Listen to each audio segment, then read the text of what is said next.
The Faerie Queene, an epic tale of heroism. A story adaptation based on Edmund Spenser's epic poem. Introduction. In the land of epics, where heroes are born, where magic, monsters, demons, love, and moral tests await at every turn, that mysterious world is called Fairyland. The ruler of this kingdom is Gloriana, the Faerie Queene. The envy of kings and queens surrounds her beauty and power, because she is not just a queen, she is a symbol of glory, purity, and morality. There are many knights in Gloriana's court. On the day the royal festival was going on, a young knight from afar appears, Red Cross Knight. The red cross is painted on his armor, a symbol of Christian courage, morality, and truth. He is not yet fully experienced, but courage is like fire in his chest.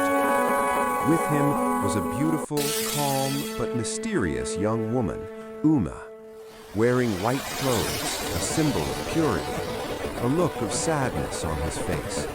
Una comes with a terrible fire-breathing dragon rains terror. His parents are imprisoned in the palace cave. Red Cross swears he will protect Una and kill the dragon. Thus begins the epic journey. Chapter 1. The Strange Shadow of the Forest. Una is naturally calm, but the darkness around her is growing. The two of them enter a deep forest on horseback, where even the wind seems to be wary. A storm breaks out. The sky is black. The path is unknown, yet Red Cross Knight moves forward. But Una pleads. This forest is full of dangers. We can take another path. But the pride of youth gives Red Cross courage. He says, I am not afraid. I have a sword. If danger comes, I will cut it down. In that forest, they reach the cave of a demon named Error. Half woman, half snake, surrounded by hundreds of poisonous pigs. Ominous smell all around. The demon suddenly comes out. Red Cross is stuck in its tail. Una shouts, O knight, stand firm on the path of truth. Fight in the name of God. Una's voice gives strength to Red Cross. He draws his sword and kills Error. The cave turns red with blood. This was his first victory, but the path ahead is more difficult. Chapter 2. The Web of Deception. As soon as they leave the forest, they meet a black magician named Archimago. Pretending to be an old man, he says, I am an innocent monk. Rest in my monastery for the night. Una is kind, so she believes. Red Cross is tired, so he agrees. But Archimago wants to sow the seeds of distrust in the dreamer. In the dead of night, he casts a spell on Una, which comes to Red Cross and tempts him. The knight wonders, was Una so pure, or is she deceiving him? Doubts grow in his heart. As the dawn breaks, he becomes angry, abandons Una, and sets off. Una is surprised, but helpless. I didn't break faith. Why did she leave? From here begins a long journey of separation, self-examination, and reunion. Chapter 3. The Temptation of Vanity and Desire. Separated from Una, Red Cross turns to face a Muslim warrior named Sans Foy.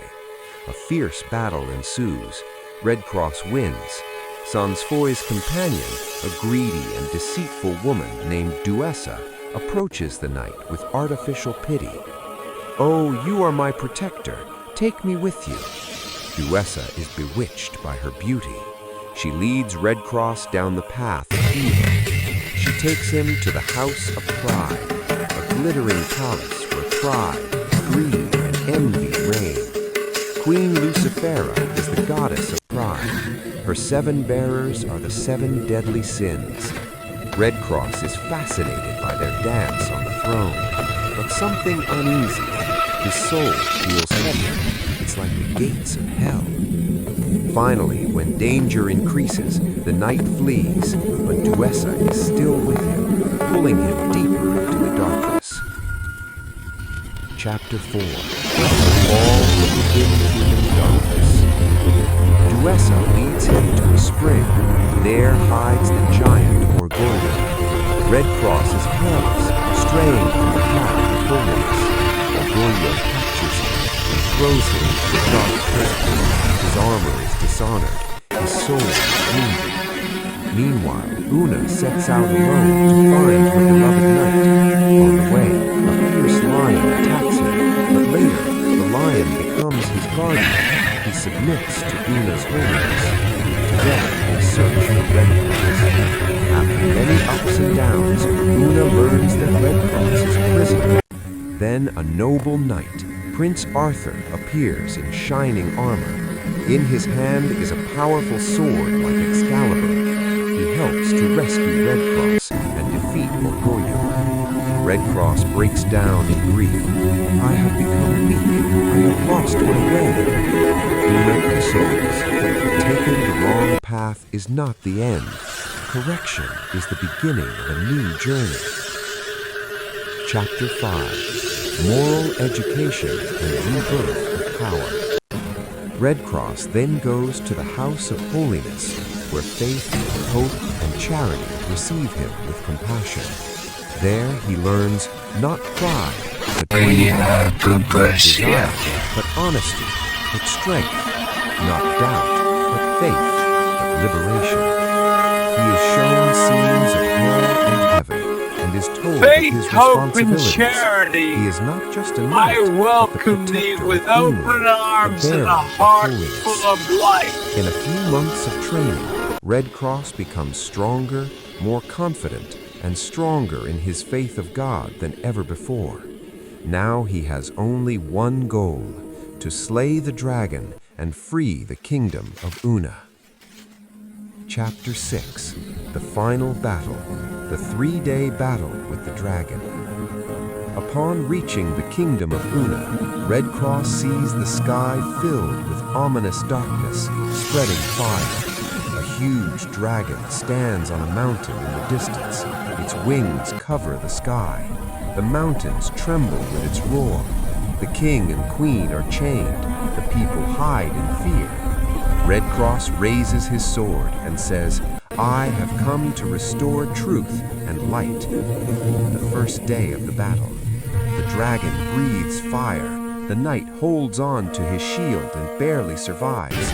But in the end, he falls into the river, injured by the dragon's force. The water gives him life-giving energy. He survives. The second day. The battle is even more terrible. Red Cross is injured by the dragon's tail, bleeding profusely. But at night, the heavenly light heals him. The third day. On the last day, Red Cross inserts his sword into the dragon's throat. The monster falls down with a thud. The ground trembles.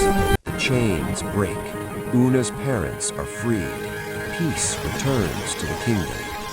Tears in Una's eyes. You did it! You are a true knight! The king happily rewards Red Cross, promising to marry Una. But Red Cross says, my destiny is to complete 6 years in Gloriana's service. I will return. Until then, you wait. Una agrees. The sky becomes heavy with the pain of farewell, but hope is alive. Ending. The eternal light of heroism. The Faerie Queene is not just a story of war. It is an epic poem symbolizing morality, honesty, purity, and faith. Red Cross Knight goes from the ordinary warrior to St. George, the protector of England.